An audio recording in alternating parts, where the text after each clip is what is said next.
Hi, my name is Lyric Thomas, and I'm here with. I'm Shavonne Coleman, and I am the guest director and playwright this year. And I'm just going to be asking Shavonne some questions about our upcoming play, All Hail. What specific aspects of Julius Caesar resonated the most with the youth in the initial discussion, workshops, and how did those elements ultimately shape the adaptation? So, I think some of the things that really resonated with young people are one of the reasons we continue to sort of love and adapt Shakespeare. And so, some of the themes were around loyalty and power struggle and power dynamics. But I think what stood out most that I was a little surprised about is most of the young artists were really into conversations that the play has about sexism. In addition to that, I think that the relationship dynamics between the characters were very interesting to young artists, which is funny because you're a young artist, so I feel funny telling you what stood out to you all. But for me, looking on as we would navigate through that process, those were some of the things that stood out the most to me. And it made sense to me because I think with most of you, if not all of you, being in high schools, those were some of the things that I think you all could relate to in your everyday life. Yeah, okay.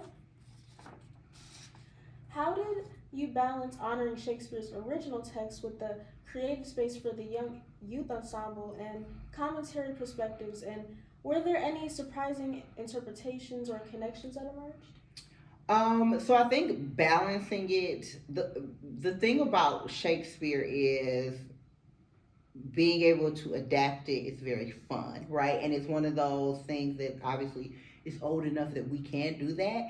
And so a lot of times when I try to be true to the story of Shakespeare, obviously the story and the sort of text is very important, but I also think back to like what I know about Shakespeare and how they would rehearse and perform, and it was very collaborative, right? And so Shakespeare and his troupe would get together and they would sort of write a play and they would do the play, and I'm sure there were many times where they would edit together because there was not really, although Shakespeare was a playwright, he was also a performer in those early years. And so I really think about that process and bringing that sort of spirit to our process is like, how can we be collaborative? And even though I'm the playwright, how can I make sure that there's space and place to play and get you all's input and think about what you all want?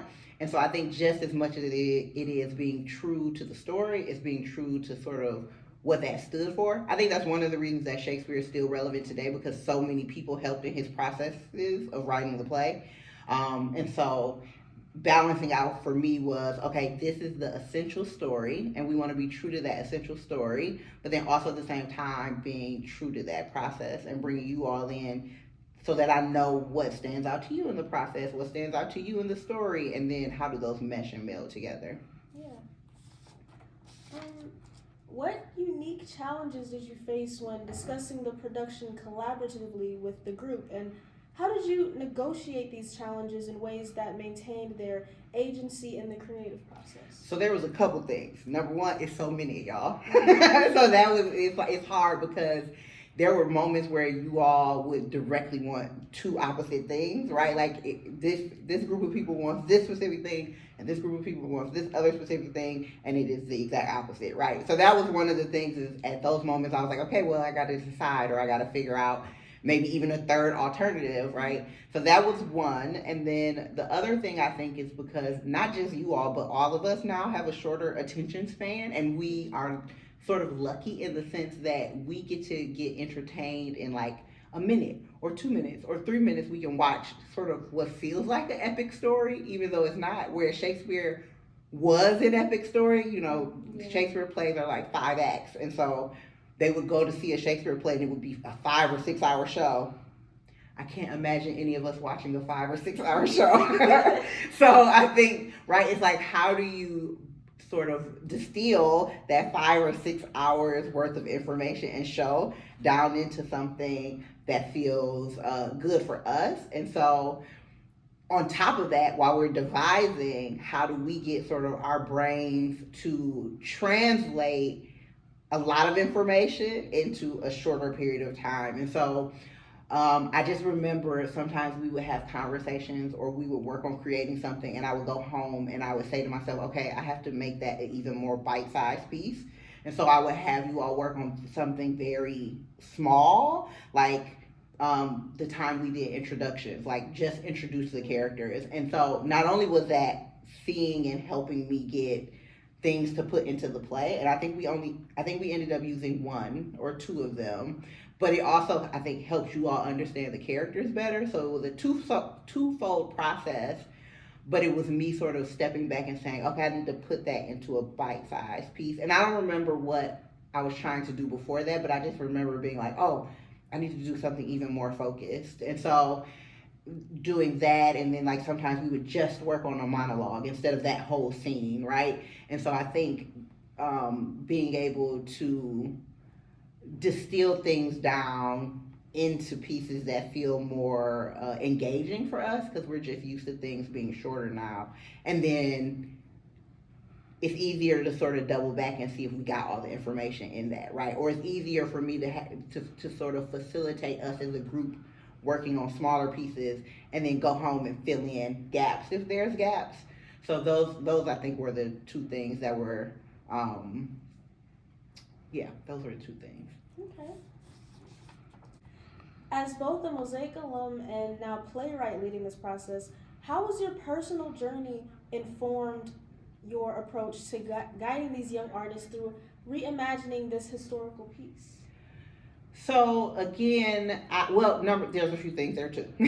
So one is I like Shakespeare, but I don't love Shakespeare. So I think I came to the process knowing that as actors, as performers, you all should be familiar with Shakespeare, but you don't have to love it. And I have heard it, like, as a young person, I've heard people say before, like, you have to love Shakespeare. It's the canon, right? And for me, I don't think you have to. I think you should be familiar with it, right? So I think that was the first thing, is like, I am coming into this space recognizing that I want to take you all on a journey and learning about the story in a way that's not trying to push you to love Shakespeare per se, but knowing that Shakespeare is often, what's the word I'm looking for? It typically is something that people can relate to. I wanted you all to be able to, more than being like, oh, I love Shakespeare, being able to say, let me look at this story and let me figure out how I relate to it, or what stands out to me, or what resonates with me. So that was the first thing, is, and then us also giving you all the tools you all needed to understand it, like bringing in guest artists, right? So I think that was one of the things. But then the other thing, I think, coming in as an alum and also being the playwright and the director, is at the end of the day, what I want is for you all to have a great process, right? And to learn from that process and to grow from that process.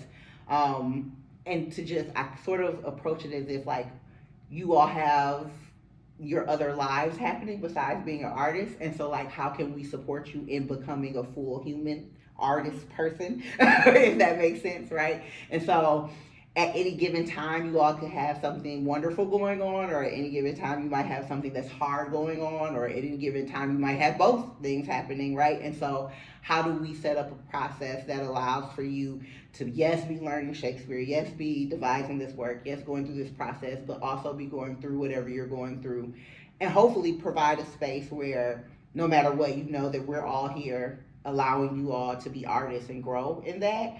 And again, to me, that goes back to the spirit of Shakespeare, right? They showed up and depended on each other, not because anybody was making them. It's not like artists made a bunch of money back then, right? They showed up because they wanted to. They showed up because they wanted to do that thing. They wanted to entertain people. And so my hope is that you all sort of get that out of the process as well, is coming in, creating, learning, growing, and at the end of the day, obviously, it's fun also to be able to entertain people. Yeah. Thank you, Shavonne. Thank you so much. You're welcome. Thank you, Lyric. No problem.